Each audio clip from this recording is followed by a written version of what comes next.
Good morning, all. Imagine that you're walking your dog on a quiet afternoon and you happen to stumble upon 10 million in buried gold. Now imagine years later that same gold might be the missing loot from a century-old heist at a mint that refused to burn. Today we're going to be stepping inside the San Francisco Mint, the fortress that survived the fire fiend of '06.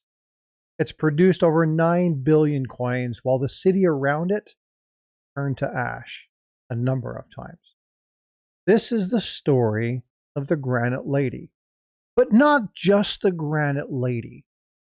This is a story about the foundations that she was built on from the perspective of a 49er, leaving in 48 Charlotte, North Carolina, for the veins that they heard a whisper of in San Francisco.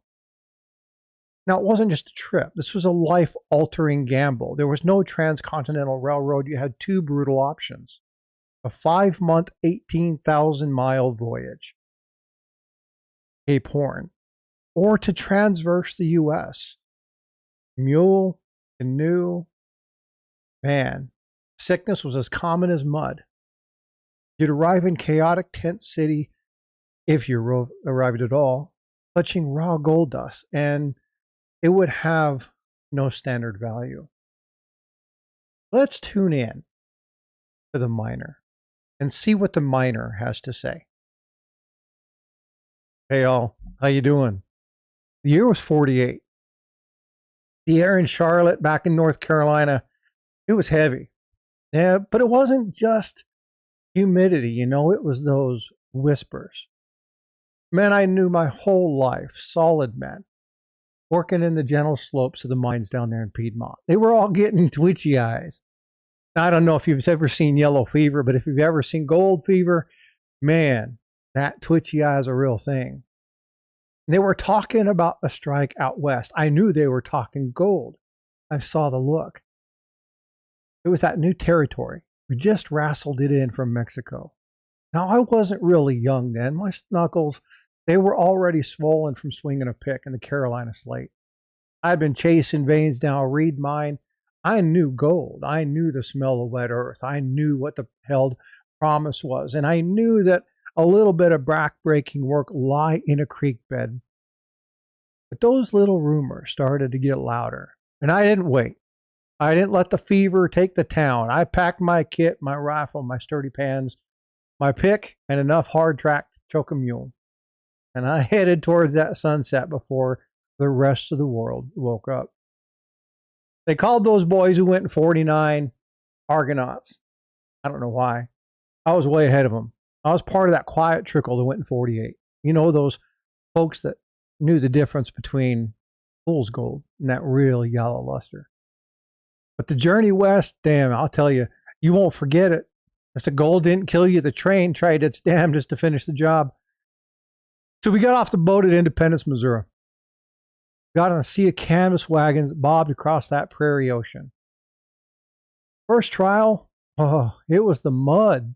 Those spring rains turned those trails into gumbo. And I don't know if you've ever seen it, but it'll suck the heels right off an oxen.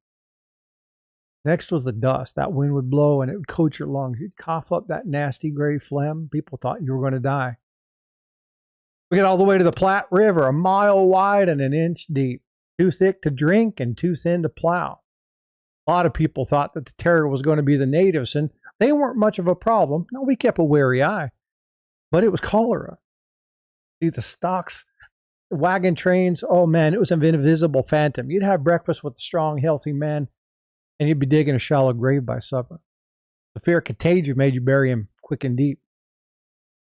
But man, you get to those Rockies, those Rockies, holy smokes, those jagged teeth, those biting skies, those freezing passes, the wind would cut you through like a freshly honed knife.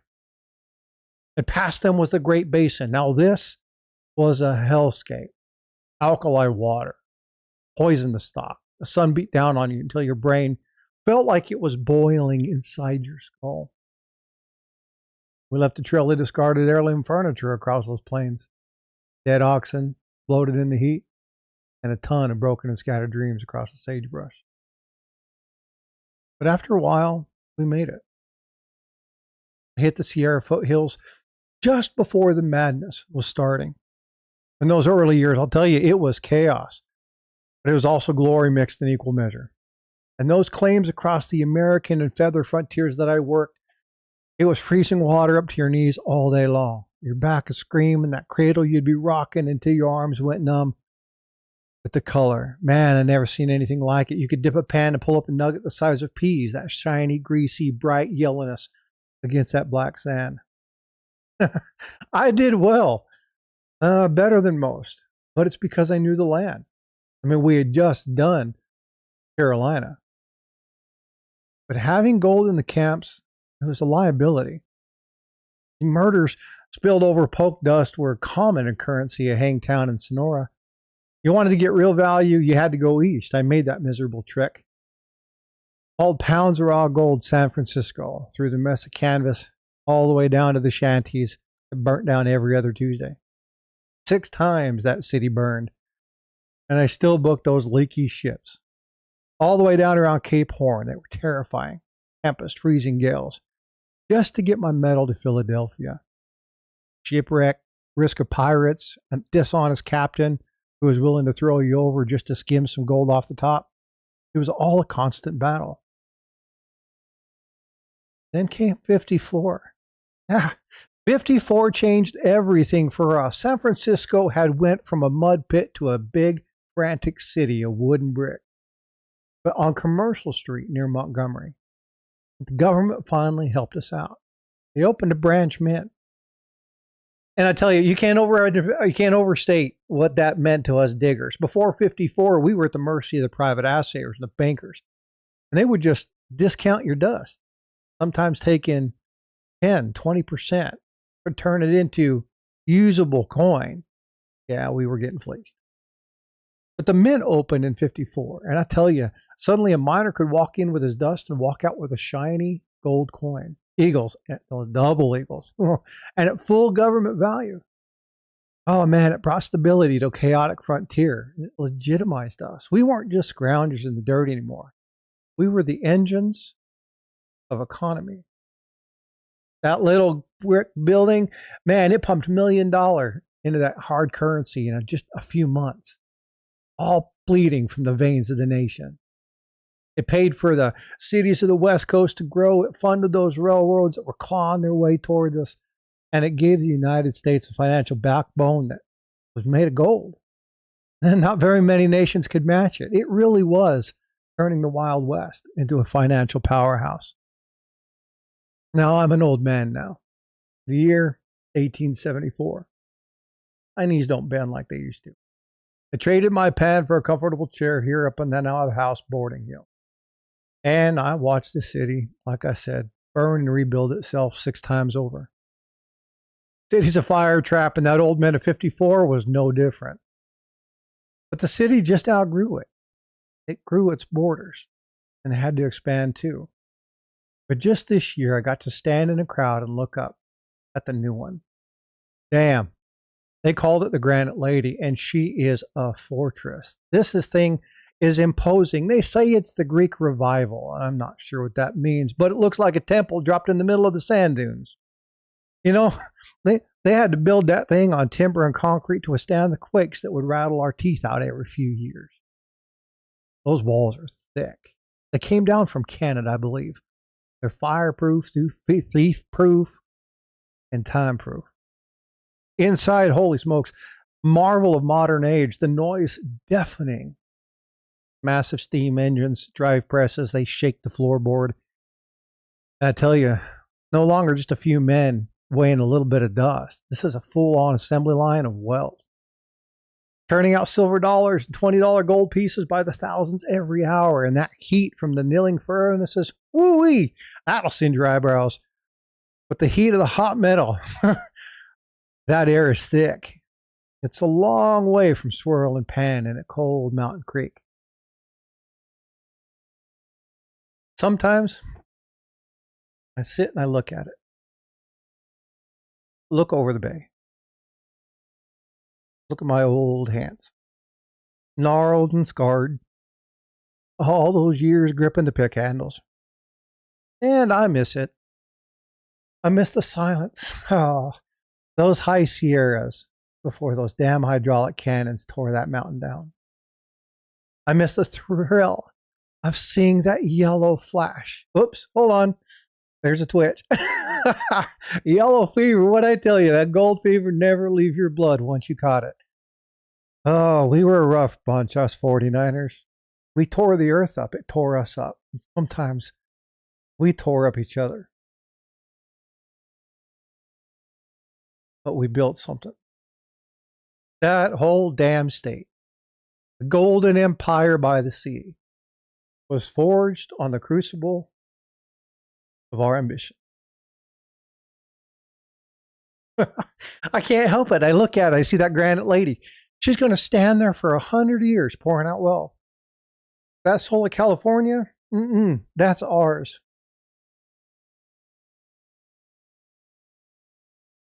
Belongs to the men who crossed the plains, that waded in those rivers with nothing but a shovel and a dream. We're the bedrock here.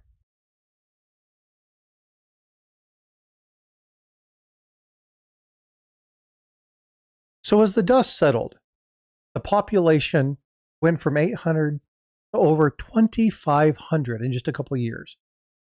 See, like in the story, the city needed more than just raw nuggets to survive. They needed a way to turn that North Carolina ambition and the California grit into something that could be traded. Well, in 1854, that mint finally arrived and did exactly that. Good morning, folks. I hope you enjoyed this. We're going to be talking a little bit about San Francisco. We're going to talk about some cool stories that have happened. We're going to talk a little bit about some facts about California itself, the San Francisco Mint, the producing of 9 billion coins. We're going to talk about some of the different things that are here and go back to tying into that $10 million find on the Saddle Ridge Hoard. Afterwards, we'll do a little bit of chit chat. We'll talk and see what's going on. I hope you enjoyed this. So just a couple facts about San Francisco. San Francisco, obviously, is the S Mint mark, and we've seen this become a powerhouse of production ever since the gold rush. Now, the first gold coin, 1854, they struck 4 million in gold coin that year. I want you to think about that. 4 million in 1854. Imagine what that would be like now. It's crazy. Historically, it's produced Morgans, double eagles, and by 34 held a third of the nation's gold supply. We know it now for mint sets and proof sets and collector pieces and the really weird mintages of this year. We'll talk about that in a little bit when we get into chit chat. I don't know if you guys have been seeing this, but we really got to find out who in the world was doing the mintage numbers. There's something fishy going on there. We'll talk about that in a little bit.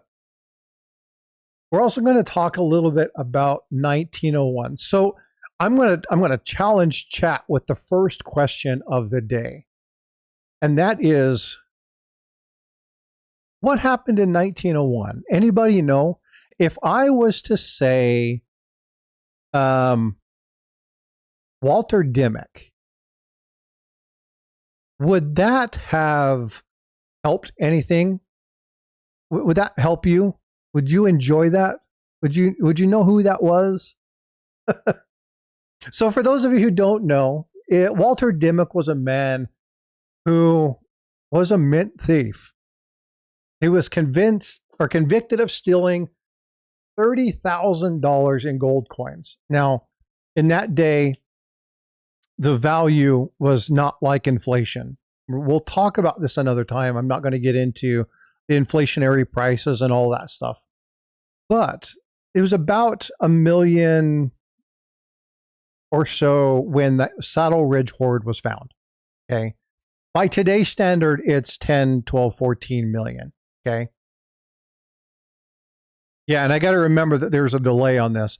1901 was the major fire, or excuse me, was the major theft that happened at the mint.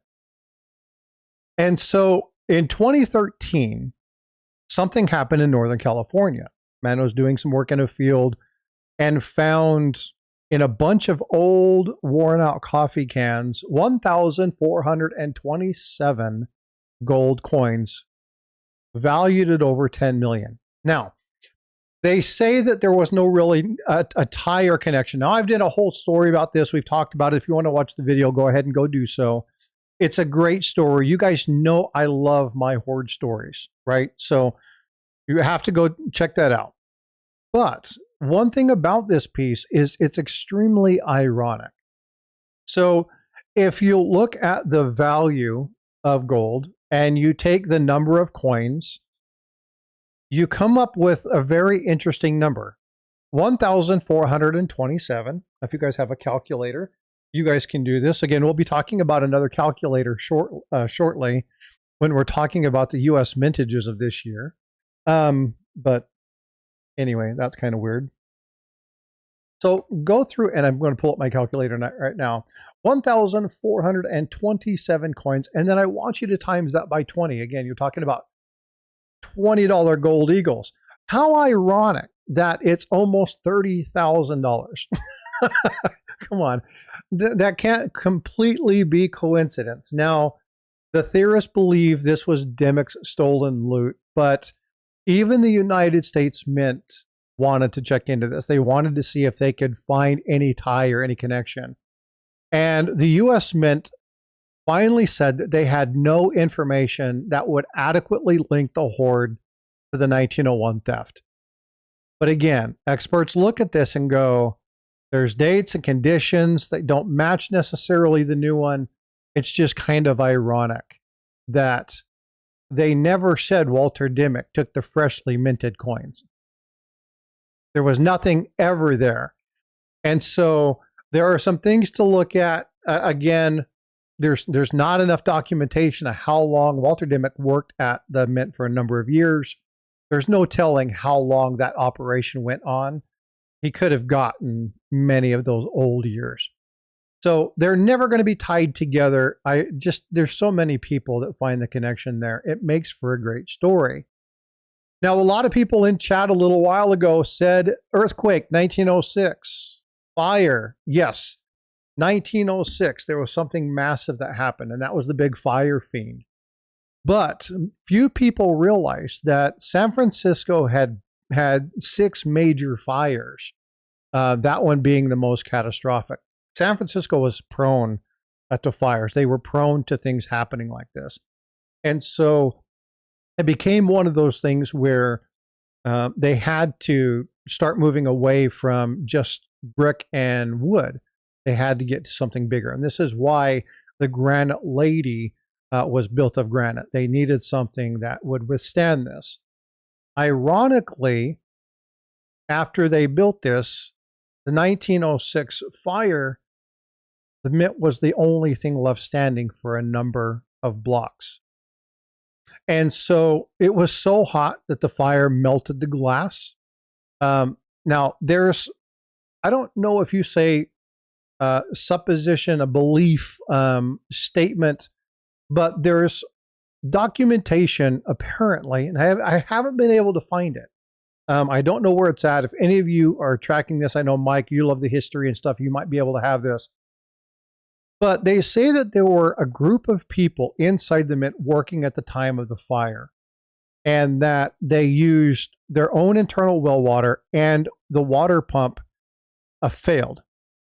So they started to use some of the acids that were used in the coining process and in the gold processing. And those chemicals were sulfuric and hydrochloric acid. And they actually used those to create chemical barriers on the roof. The fire wouldn't really deal with it, and it actually prevented that kind of caving in. And so those people, if that ends up being true, and again, I couldn't find anything to truly validate and verify all the stories, but if that's true, remember that they had a third of the US's gold there at one time. That means that 300 million in gold. Now, I want you to think about this. 1906, 300 million. This was economy crippling. This would have devastated our economy. It could have caused the total collapse of our economy. So if I can find that this is actually true, and I would love to be able to find something, somebody's done the work and they come back and they say that this is true, this would be a group of people that saved the United States from financial collapse in 1906. It's a fabulous story, and it's something that I want to look into more. If you guys have more information on it, please let me know. But I thought it was something that was really cool. Again, I mentioned this a number of times before. They're already minted since the time that they began, 9 billion coins. But let's talk about this, these mintages. How many of you have been tracking this? Now, some of the mintages, and I'm going to share my screen here in just a second. How many of you have been tracking the mintages for some of these coins? I think somebody's doing a little bit of tomfoolery at the US Mint. I think something weird is going on. And if you haven't seen this, I want to do this because when I was reading this story regarding how many coins they were doing, and I was kind of looking through and checking PCGS numbers and NGC numbers and looking through some of these other elements, I looked at the mintages for this year, and it was 420002. Well, if you know anything about codes, again, it's silent, running, or urgent. And then 420 is, you all know what 420 is. So it's like an urgent call to legalize 420. And I'm not saying that that's actually what it is, but there are some funny stories. I have been watching a couple people talking about some of the mintages. Now, I won't explain why I think that's so funny, but what I do want to look at is I'm trying to find the mints. The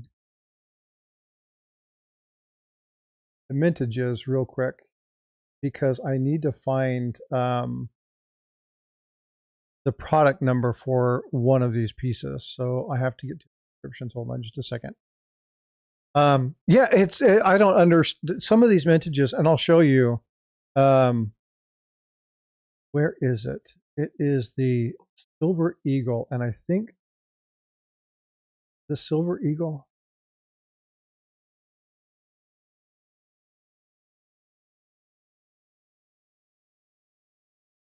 Anyway, the mintage is 1,500 or 1,508,008. So it comes up looking like this.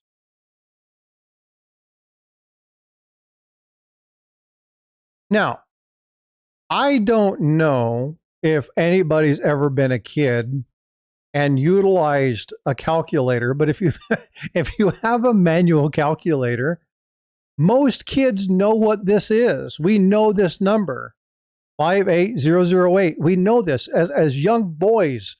This was something that we would enter on the calculator, and actually, if we wanted to do it right, it would be 138, or it'd be 318000. Hold on, take that back. It'd be 5138008. I had to actually enter it in. Well, yeah, so that's exactly what it would be, right? And so you would write these things on these calculators, right? Well, here again, there's another conspiracy theory about somebody writing this backwards. And again, you have the 420002. Some of the mintages are just really weird. So it's really prone to some interesting theories. So you're probably going to hear about these. I don't know if any of this is actually real. But again, it's just something that's funny. I was watching something live about it, and I just started looking at the mintages and was like, what in the world? This is funny. And I've not seen these mintages like that in any other year. So it's like some IT guy got their hand on something and wanted to play a couple games, and it made it to the publishing arena. I'm trying to find them. I can't remember which one it's in. So give me just a second while I try to do that. I wanted to say it was the Silver Eagles. Now I can't remember. Trying to find them. But it keeps taking me to the... I need to figure out which one it is. And it only shows up in the subscription number. I'll have to figure out which one it is. Kind of like that. Yeah, Mike. Yeah, that's exactly the same basic thing. I think it's funny. It's amazing what people can see inside things, right? The kind of things that show up and the kind of things that people can connect. I don't know if any of it has any bearing, but there's more. Yeah, the --3. We won't go there. Let's not do that in chat. But anyway, let's get back to San Francisco. So San Francisco again, it's a fun story, and I wanted to provide you guys something that it's a little bit different. I like writing the stories. Last week we took and kind of shifted stuff up a little bit, but we did pareidolia. Yeah, I mean, people see what they want to see. That's, Paula's favorite word. But it really is. It's just funny to watch some of these channels and hear them. And I mean, they get really into some of these discussions. It's like, we have a whole lot better things to do. There was one channel, and I can't stand, it's one of those selling coin TV type channels. And they did a short regarding one of them. And I was just like, oh my gosh, you guys, come on. Like, seriously. Why? It's conspiracy theory. It's just funny. But as far as the stories go, I want to know if you guys like this. I noticed that Sue said she really enjoyed the story, and I appreciate that.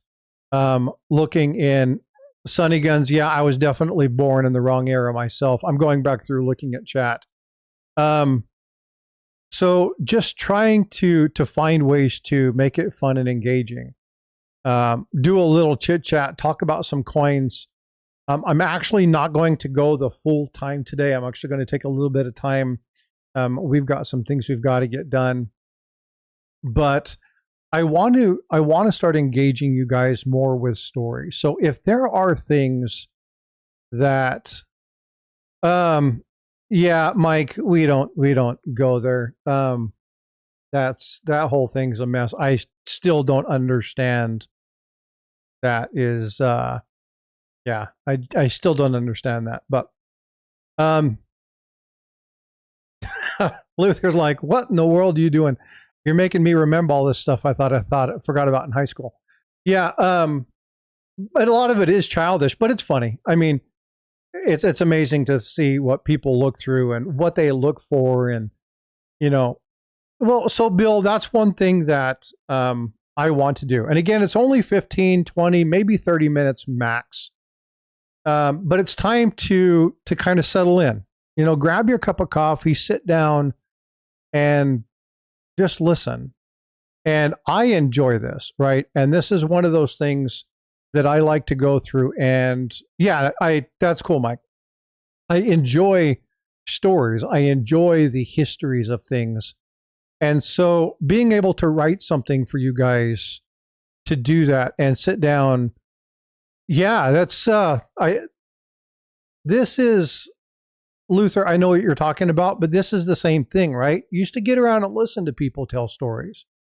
And I miss storytelling. We learn our histories from this. And I think of all the channels that are out there, there's not too many that take this vantage point. There are a few. But I want to I want to continue to bring you these. I enjoy this. I like doing the research. I like looking at the coins. I actually like being in a position to build my display, right? So I'm going to ask you a question. I've got 3 coins up there. 2 of them are San Francisco. If you guys listen to the story, what does the 3rd coin represent? Why is it significant? So I like thinking about these things and putting, I see Mike and Matt when they do the Coin Show podcast, and Mike will put some random book on his shelf or some little item up there, or say some random kind of hint or clue towards something obscure.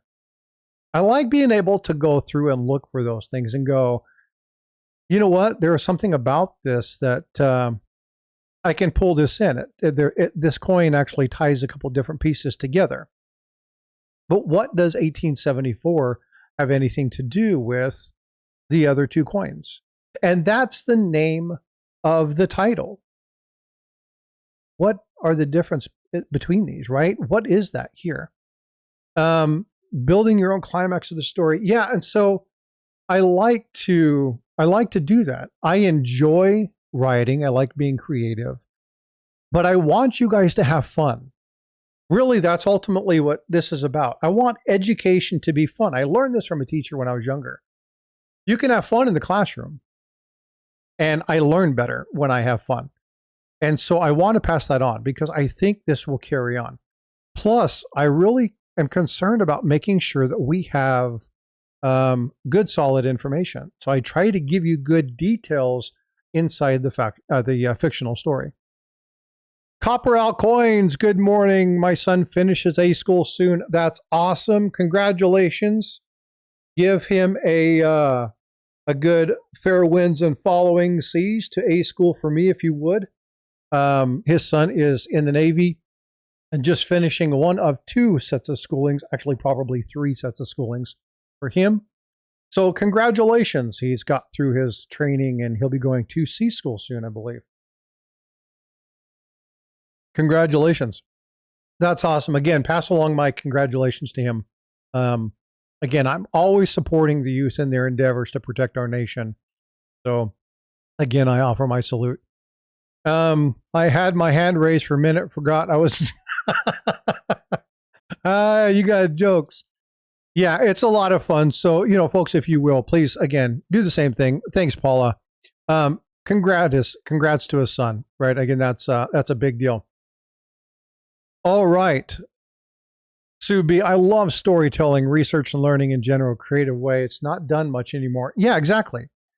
And I want this channel to be a little different. I've got a goal, and I talked about this with you guys before.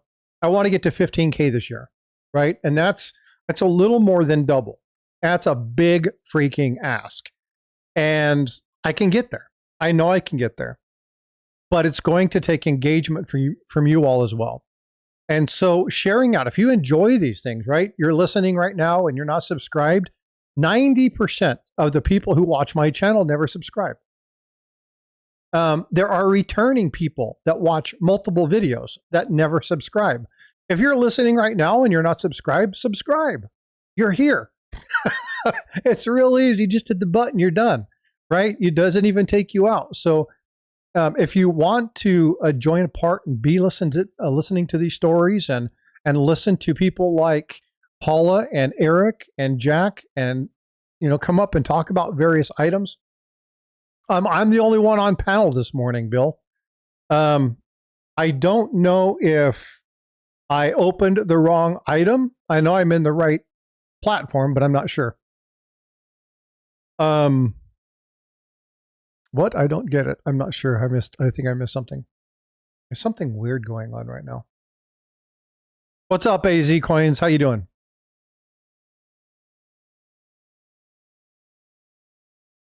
Oh, you don't see Paula in chat. Oh, I thought you were online. Anyway. Yep, I got you.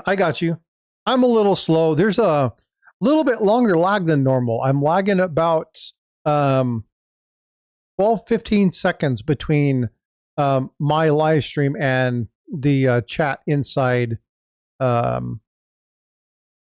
YouTube. So I'm going to try and see what I can go on, because even in my StreamYard, or my Streamlabs, I'm in the negative. I'm upside down in time. So let's see. Outstanding. Got another subscriber. Thank you. The name will pop up here in a few moments, and I'll be able to thank you. If you're a new sub, on the bottom of the screen, your name will pop up. You can see the person who super chatted last, Stacking Surfer. You see the person who's the newest subscriber. If you want your name to appear there, you have to subscribe. And there are two names that should be there. Unfortunately, 949 fell off as the largest gifter, but the latest gifter of memberships was Luther. So there you go. A little, yeah, it's like 10 to 15 seconds. It's crazy. I'm not sure exactly what's going on. All right. Well, what questions do you have? I didn't have, again, I just wanted to prepare some general stuff. I only wanted to go until about 9:30 today. I'm going to go pick up my daughter.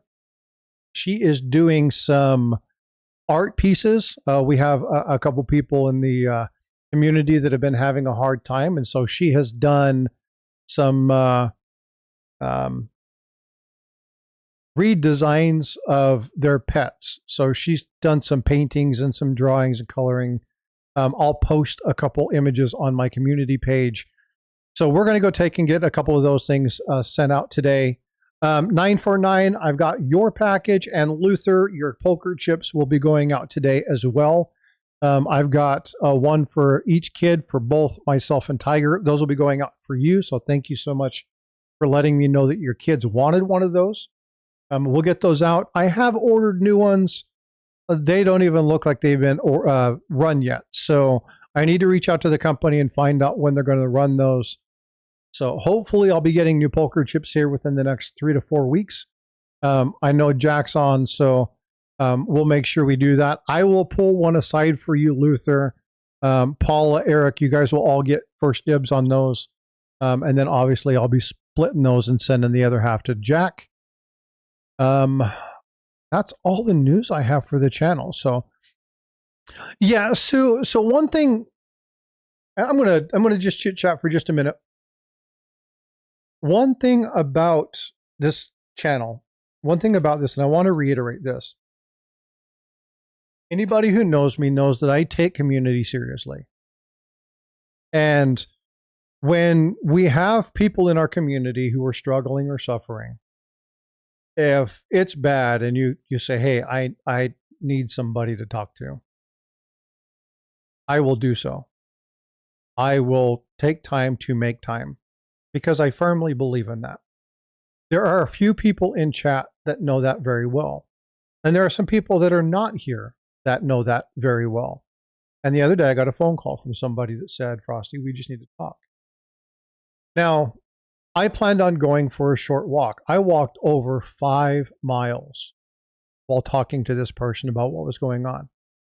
And again, folks, what I want you guys to understand is that I really am about community. If you guys feel like you have nowhere to go, obviously 988, it's a really important thing. But if you guys have nothing and you don't know, and you just need to chat with somebody, reach out to me, email me. It might take me a minute to get back to you. I'm extremely busy with work and with this stuff, but I will take time. I can't promise you a solution. I can't promise you anything, but I will do my best to be there and listen to you. We need people to talk. We need each other. And this set of holidays, we've had a number of people in the community that have undergone some pretty rough things. Loss of family members, struggle, strife, personal issues, the loss of pets or family members. It's been a pretty tough season for a lot of people. So I want you guys just to know, if you guys really need something, okay, I'll do everything in my power to try and be there for you. Again, I love this community. I really do, and I really want to see this community safe, and I wanted to see it improved. This is why we bring the people that we have on channel. They understand. They're looking out for you as well. And I run in a great community of people. Paula, Eric, Mike, Jack, Zach. Okay, hold on, I'm gonna sound like a record here in just a few moments.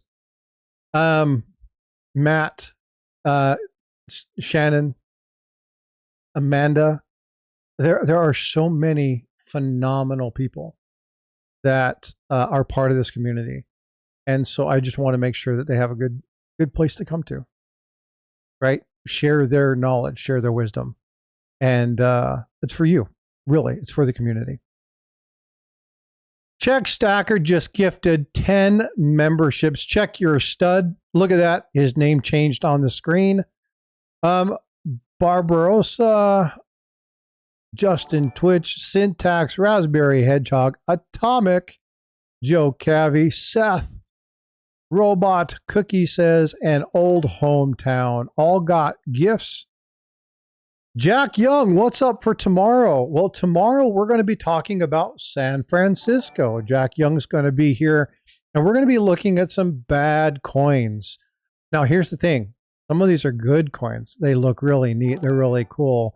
Unfortunately, they're bad news. So we're going to talk a little bit about those. He's going to go through what those are, why that looks that way, how to identify them. He's going to give you the breakdown. So it should be a very fun episode. Tomorrow we'll go the full time, maybe even longer, depending upon the chit chat. Last week, the chit chat was amazing. Lots of great questions, lots of feedback. If we have another session like that, I have zero issue taking it longer. Folks, I don't have much else to say today. I wanted to take a little time. I know I'm cutting this shorter than normal, but I wanted to share this story with you. I really wanted today to basically just be about the story. I enjoyed this one. This one was really good. Next week, we're going to be talking about Philadelphia. This is going to be a little bit longer one. We're going to be talking about life, liberty, and the pursuit of happiness. We're going to be talking about government. We're going to be talking about structure. However, on Monday, I have something dropping that everybody in chat and everybody listening needs to know. Okay? I am going to be issuing something that I think is extremely important. Now, I want you to put a 1 in chat if you know the word. Just kidding. OPSEC. OPSEC. If you know the word OPSEC, put a 1 in chat. And if you don't, you absolutely need to watch the video that is being dropped on Monday. I have done a number of reviews into insurance, military, police, standard practices, looked at safe companies, looked at what industry standards are, and put together, I knew me would. All my military members and prior military should know what OPSEC is. But I put together a sheet for you all. Freaking awesome. Share it out as always. Thanks, brother. I went to pull my data last year. He was 3 times the shares of anyone else. Loose lips sink ships. That is a key on one of my topics. OPSEC is really important. It's called operational security. Now, we're going to be talking about OPSEC in the hobby. There are some things that you need to be aware of at a coin show, when you leave a coin show, and once you get the things that you bought home, you need to be there. I have actually generating something that you guys can print out. I'm going to be sharing it. It'll be in the link in the description when that video goes live. And then you'll be able to click on that, open it up, and actually print it or save it to your computer. Write on it. Use that as a chart. It gives you 10 pillars of security that you should look at. It's all numismatic, all stacking, all collectibles. If you have people that collect watches, jewelry, artwork, gemstones, it doesn't matter. These principles are important. So if you have family, friends that you know they need to touch up on their security of their home, looking at doors, windows, things of that nature, then you want to be here on Monday for that live. We'll be talking about that. Mike says, I was not in the military and I still know that because you're smart. Mike knows a lot about a lot. So yeah, I didn't expect anything else from you, brother. U.S. civilians are grateful for those who served. Well, I can tell you what, I appreciate the men and women who serve the military, but I will tell you what, the men and women who serve our veterans are just as big as saints. Because some of these vets, and I'm one, are a pain in the butt to deal with. And you have to be a unique person to be a spouse of a military member or the caretaker of a veteran. And so if you're a caretaker of a veteran or a spouse of a military member, I tip my hat to you because that is a hard, hard job. So you don't have to serve. There's a lot of ways to serve your country. And we've talked about that before. Matter of fact, that was one of the ways we opened up the Charlotte and Dahlonega stories about service of country when we were talking about the Mint. I think actually it was West Point. The story was West Point. That's the one where the mention was made. All right, folks, I am going to wrap up early today. I'm going to go spend some time with family. Focus on those things that matter. Call a friend. If you've been thinking about somebody, there's a reason. Give them a call. Text them. See how you're doing. Understand that lives are busy, but take time to make time. It's amazing how big of a difference we make in the world. I love you guys. Take care of yourselves. Thank you so much, Chuck, for the gifted memberships. I love you, brother. Well, take care. Be well, be blessed, and I will see you 8:30 tomorrow with Jack. Take care.